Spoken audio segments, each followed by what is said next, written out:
Hello people, welcome back into this channel, and through this video I would like to show you the way how to add a Google Map on your Instagram account. So the first thing that you have to do is just go open the Google Map application, and after that you just need to copy the address that you want to add into your Instagram. So by click this part and copy the link.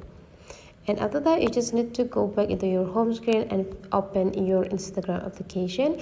Make sure that you are logged in with your account, and now you just need to go click the profile section. In this profile section, you just need to go click this edit profile, and you can see that there will be a links there. So you just need to go click the links. And now you just need to go click add external link. Now you need to paste the link that you already copied before from the Google Maps, and after that you can also add the title right here. Let's select, and now to cut the link, you just need to delete the rest informations of the link.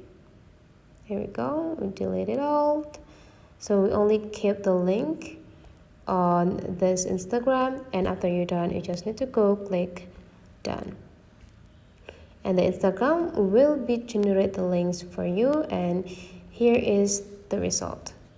So that's the way, guys, how to add the link on your Instagram. Hopefully this tutorial today is useful for you, so don't forget to leave some comment, like and subscribe into this channel, and I'll see you for the next video.